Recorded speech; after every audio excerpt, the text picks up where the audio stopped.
媽衰啊嘛。跟住之後表面風光喺大嘅機構度做啦，咩啊做會計啊？係啊。係咯。記住，正格唔會做正格做會計，從格係做炒賣生意佬搏嘅人嚟嘅。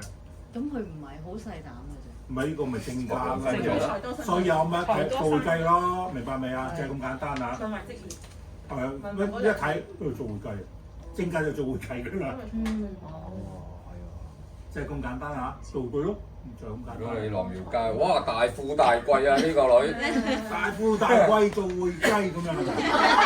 咁耐啊咁啊，必定嫁個有錢人啊咁啊！咁佢有冇運行咧？有啊，有冇甚至新有咯。咪行完咯，喺大機構嗰度做咯，跟住行個害子咯，行緊害子嘅話要多勞多得咯。靠朋友做傳銷咯，賣化妝品咯，賣嘢飲咯，保濕萬用品咯。哦，即係害子丑佢就行運。都其實害子手佢財格破格嘅，但係我要利用翻佢行緊比肩劫財嘅運。幫身。幫身，同埋有一樣嘢就係你要應翻你個命運，因為行緊害行緊子就要做關於水嘅工作，同埋平輩朋友介紹嘅嘢俾佢，而多勞多得。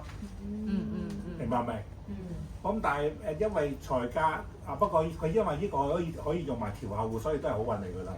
咁但係一定係要做自僱人士斷件計，打工冇着數，除非有 commission 制。哦，佢冇喎，咁即係佢其實適合創業喎。梗唔係啊，自僱人士，佢咁細膽點創業啊？係。要合作喎而家啲。佢真係大公司喎，喺地鐵度。即係大公司咯，大公司咪水咯，咪啱佢咯，地鐵。個八字要水啊嘛，金水啊嘛，咪大公司啊？點解大公司啊？因為行緊新油啊嘛，咪大公司咯。天光透過金金啊嘛，印星咪大嘅公司咯。跟住之後點解地鐵啊？個金咪一嚿鐵喺度咯，下邊個塞字係咪土啊？咪上邊有嚿鐵喺度喐緊啊？咪地鐵咯，買嚿金喺度咯，咪地鐵咯。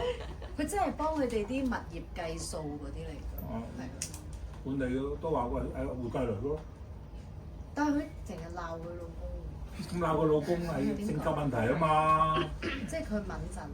咪第一火旺，跟住之後個老公廢啊嘛，咁咪鬧咯。個老公忌神嚟㗎嘛。係啊，老公又係忌神，桃花星係忌神啊。跟住之後佢隨時揾錢過多過老公，跟住覺得老公廢啊嘛。廢唔廢啊老公？又唔廢